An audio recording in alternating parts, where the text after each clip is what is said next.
In the dark room, 3 people stood staring at each other. Me, the butler, and my favorite, Caelus, who just narrowly escaped with his life. My hands trembled, and my heart thumped violently at the worst situation that was narrowly prevented. I was gasping for breath.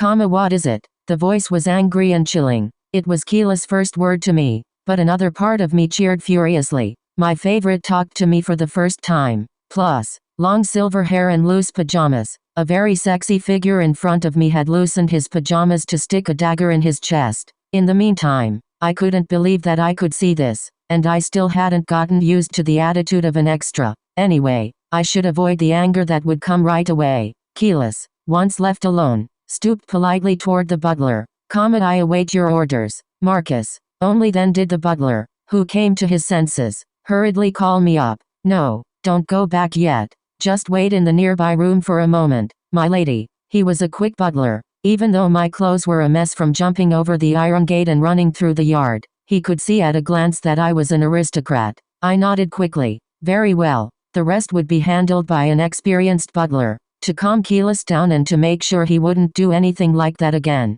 While waiting quietly in the next room, I organized the next plan in my head. The ultimate goal was to make Caelus willing to live a happy life without longing for death anymore. And to do that, I needed to fix the cause of his irreversible despair and hurt. To be honest, I didn't want to objectively weigh the cause and effect of my favorite. I wanted my baby to be happy no matter what. I just wanted to do it. After all, wasn't this world a novel? It might be real for those who lived here, but it was completely unreal to me. I didn't want to cry for morality and justice like the heroine while restraining my desires for others. The only reason I was here was for my favorite. I wasn't a character in this novel. I didn't recognize this place as my world, my reality. It was a novel that I had read the ending of anyway, so why couldn't I just mess it up? From now on, I will write my own story, and the main character was a second lead abandoned in the original. My lady, Master Caelus has called for you. The butler treated me with the utmost respect.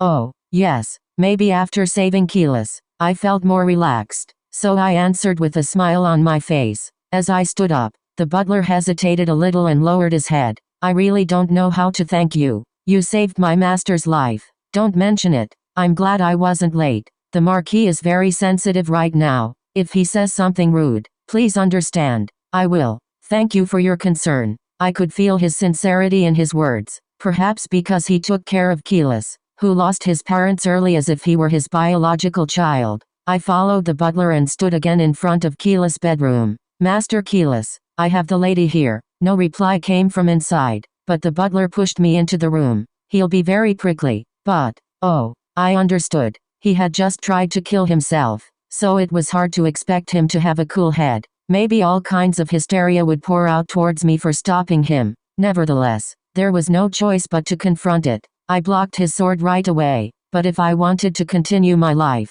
I would have to bear all the despair that had stained him. To cast off the shadow of death from Caelus, I set my foot down firmly. Caelus was sitting on the sofa, looking like a painting. Long silver hair flowing down over his shoulder and mysterious purple eyes that were like gems. His loose pajamas were still not properly adjusted. What are you? It was a hollow yet chilling voice. I puffed out my chest as if I were not afraid. My name is Hestia. It was my first time talking to a major character in a novel. I wished the atmosphere was better, but was it time to be picky? I could have been in big trouble. I'm glad to arrive before the Marquis got hurt. There are a lot of people who love and worry about the Marquis, and I'm sure everyone was surprised. I'm really relieved. I'm thankful that you're safe. Caelus' purple eyes looked at me with resentment. His eyes tightened my chest. But I took a deep breath and began to explain my position as calmly as possible. Anyway, I'm sure you're very embarrassed to see me all of a sudden. What do you want? What? A cold voice without the will of the world cut off my words that had wanted to explain the situation. What do you want? What should I say? Actually, I didn't know. The psychology of the person who was interrupted while trying to take his life with his own hands wasn't my field of expertise. Did he get angry because I blocked him when he was ready to die? Or was he thankful that I stopped something big from happening on impulse? Whatever it was, this man now seemed to be bothered by everything in front of him. His eyes, attitude, and voice showed it. Rather than thinking about the identity of the unexpected and uninvited guest who broke into his room in detail, He just wanted it gone from his eyes. In other words, even if it was a little too much to ask, Caelus, in a very confused and exhausted state, could roughly say yes to anything. So I shouted, I want to be a Marchioness, His pale expression distorted. Was it too absurd? I suddenly became embarrassed, but I couldn't stop talking. Well, I'm asking you this ridiculous favor because I have one wish in my life, and the closer I am to you, the better. If you're troubled by this, I'd like you to have me by your side as your assistant and figure out what kind of person I am. Do as you please, a dry voice replied. I was surprised. What? Caelus slowly rose to his feet like a ghost. Then, as if everything was annoying, he walked toward the bed, turned around, and lay down. I doubted my ears, so I suppressed my bursting heart and asked again, do you really want me to be your wife? Call the butler. Talk to him about what you need. He replied curtly, lying in bed with his back turned. Oh, it must be real. You accepted this ridiculous request so easily? Did you really give up on your life? Were you crazy? Who do you think I was? But soon, a bitter feeling filled my heart, and tears were about to come out, because it was true. Caelus had truly given up on his life. I see. I'll see the butler.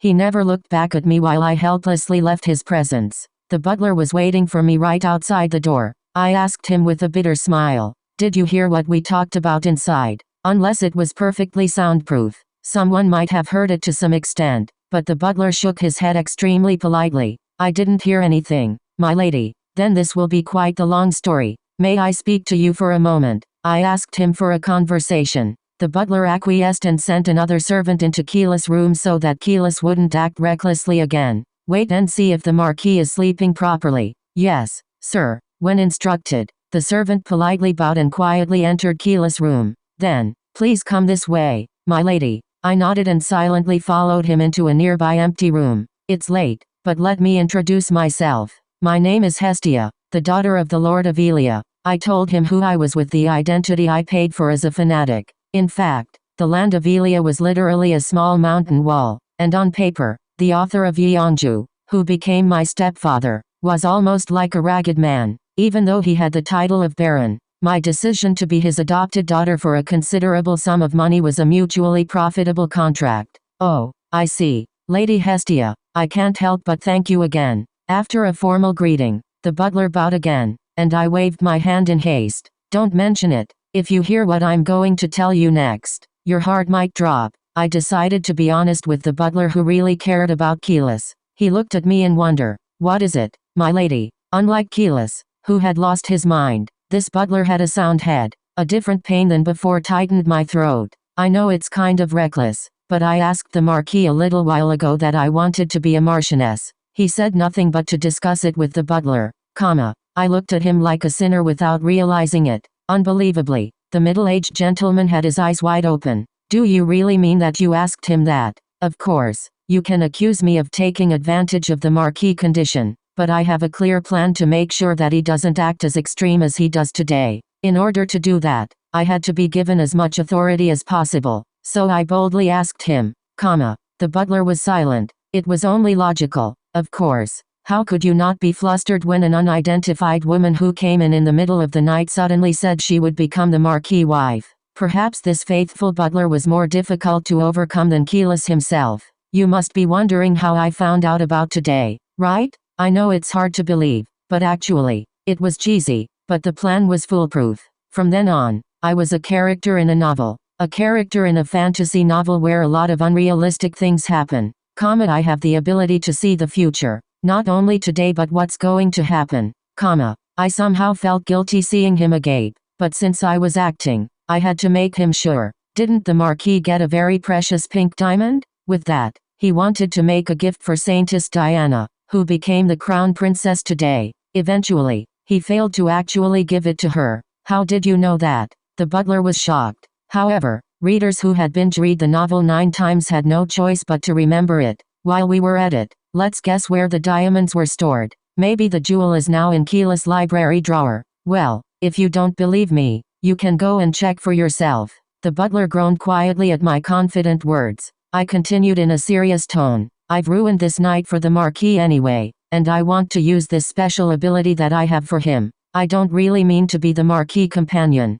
However, for outsiders, I can be considered the Marquis spouse. I'd be happy to write a contract. I will not act as a Marchioness in this family at all. I will never do anything that will do the Marquis any harm. Discussing Caelus' marriage with someone other than Caelus was a bit absurd, but it couldn't be helped as the situation had turned out that way. After pouring out words quickly, my heart beat mercilessly. Would my persuasion work? Would I be able to overcome the obstacle of the Marquis butler? While looking at the opponent, who didn't easily open his mouth, I added, Prince Helios. The Marquis welcomed him as his companion. Don't you think it's strange for two best friends to put a special person between them? This was the unreal world of fiction, a world where contrived probability was more appropriate than realistic logic. It was a little reckless, but let's make a bet. Was this a sign of success? Then the butler looked at me and said, I'm honestly embarrassed about all this, but I'll write the documents for now because the Marquis Savior had said so. However, we will only proceed with the procedure once the Marquis calms down and expresses his intention more clearly. I agreed quickly. Yes, I'll wait. The butler nodded. It's too late for you to go home today, so please sleep in this room. Lady Hestia, I'll see you tomorrow morning. He stood up and went out, acting politely to the end. Phew, I was left alone. It was only then that I began to sigh. Was it okay to do this? I had never been married before in both worlds, but I had rattled the big events of my life like this. Oh, I don't know. Someone tell me what to do, I muttered while motioning as if shaking myself from the anxiety. Actually, I didn't even mean to get married. At first, I thought I'd start as Caelus' assistant or secretary, and gradually went from there. However, as soon as I saw the eyes that meant he could die again at any time without any desire for life, I stopped screaming properly when asked what I wanted. Rather than having a thorough plan, it was quite impulsive. Yet, I still felt that I was doing well. As I said to the butler, it was best to be his spouse to exercise the Marquis status as much as possible. I was going to pretend to be a prophet who saw the future since I had to revive my favorite. That was my only purpose in the world. The next morning dawned. If you were waiting for the answer after proposing to your favorite person on impulse, wasn't it normal to be nervous and unable to breathe? And yet I was so nonchalant. It was amusing yet left a bitter feeling in my mouth. Still, I may be taking my marriage as if it were someone else's business, as if I were reading a novel, but taking this seriously. Was Hestia in this world the true me? To be honest, I doubt it. I was only role-playing as a character called Hestia from this novel, but I had never been incorporated into this world as a main character. My identity here was extra in the works or reader of the original, so there was no tension in the great event of marrying Caelus. But was this really okay? Lady Hestia. Oh, yes. I stopped thinking about biting my own tail and suddenly came to my senses at the call that came. The Marquis butler was here. TN, as in, doing more than she can handle. I hurriedly arranged my bedding and sat on the sofa. The door opened slightly. Did you sleep well last night? Yes, of course. Thank you, I answered politely to the butler, who asked politely. The butler poured the fragrant tea and soon laid down a thick bundle of papers in front of me. Well, how about Marquis Caelus?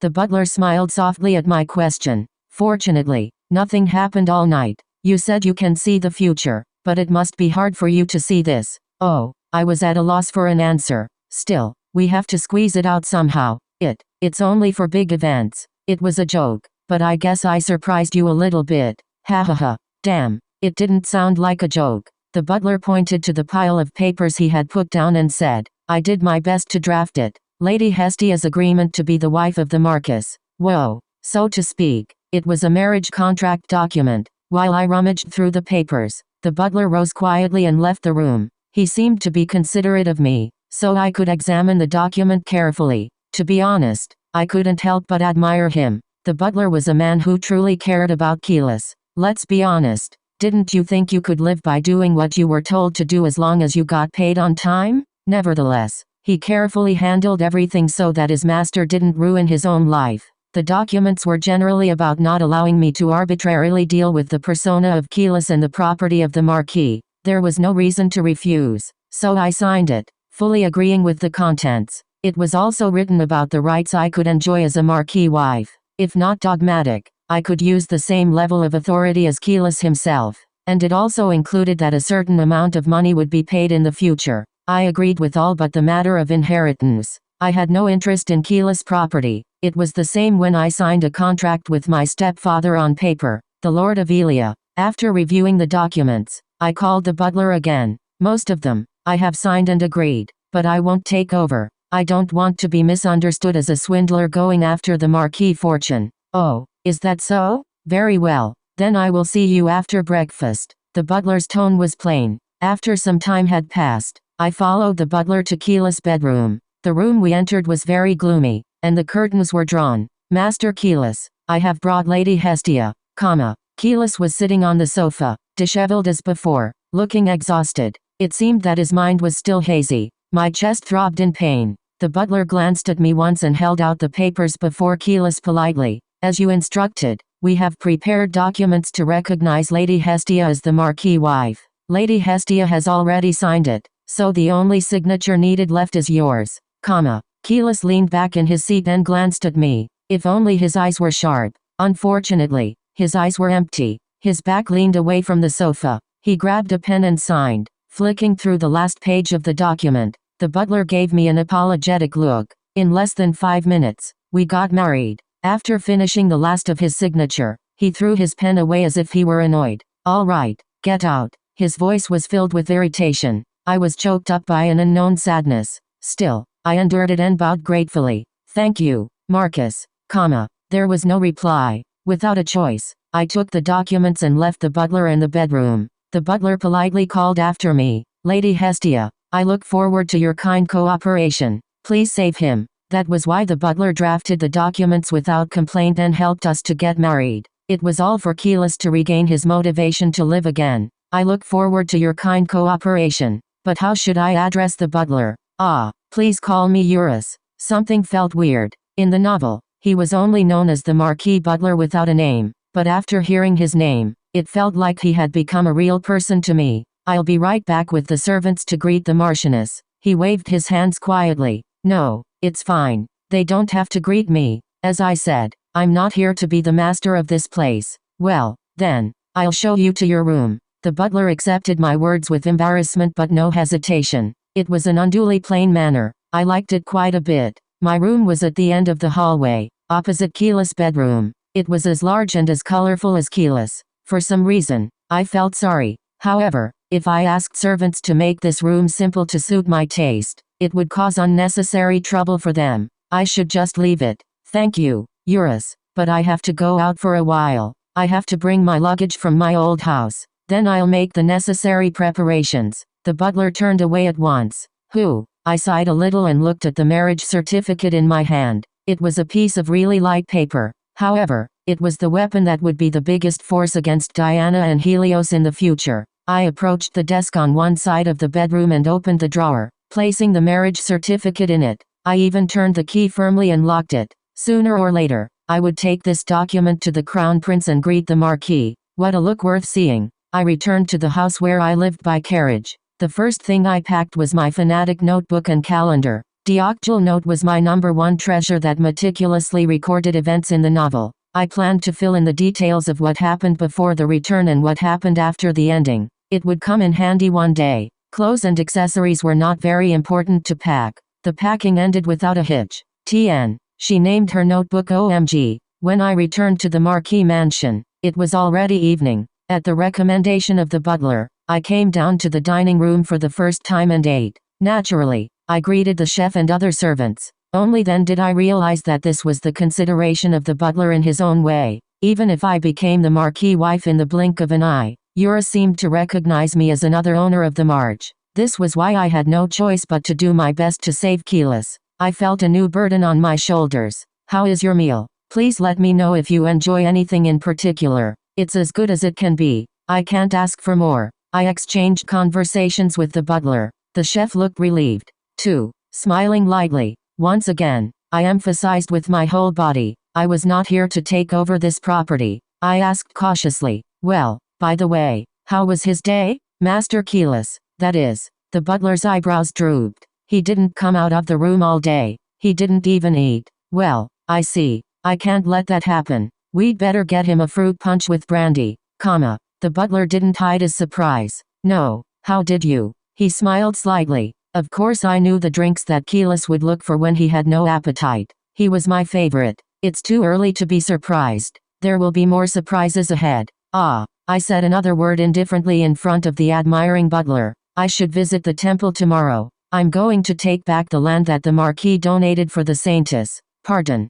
The butlers and servants who heard me opened their eyes wide in disbelief. The reason why Diana, a commoner, was able to solidify her position in the temple was thanks to the land presented by Caelus. The frightened butler bowed his head at once. His voice trembled. I see. I'll get ready and prepare for your first outing. This was only the beginning. Diana, I would tell you one by one how great your love from Caelus was. Judging from the reactions of the butlers and other servants, Diana didn't seem to have given them a good impression. The novel focused more on the narrative and emotional portrayals between the heroine and the second lead. It didn't even elaborate on the perspectives of others watching them, so this was the first time I found out about it. However, in the process of Diana's happy ending with Helios, it was roughly well known. The nobles initially opposed the love between the two but eventually agreed. The cause was simple. The daughter of the Duke, who died after drinking the poisoned tea, was fiercely hostile to Diana, but after her death, the focus of public opinion was gone and became a Uiamuia.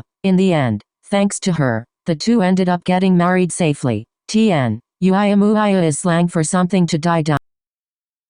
The Marquis people couldn't have known Caelus' feelings. Not many of them, but they always banded together to serve their young master into adulthood. Perhaps more than I did. They cared about and loved Caelus, so it couldn't be helped that Diana was annoying in their eyes, too. Of course, Diana also had her own grounds for choosing Helios instead of Caelus. However, there were many things in the world that you couldn't help but get emotional over rather than understand logically. We hated her for being the cause of Caelus' extreme behavior anyway. Everyone, thank you for everything. Please take care of me in the future. All the employees, including Eurus, bowed their heads at my greeting. We are honored to serve the Marchioness. Now we were in the same boat. Let's do well together.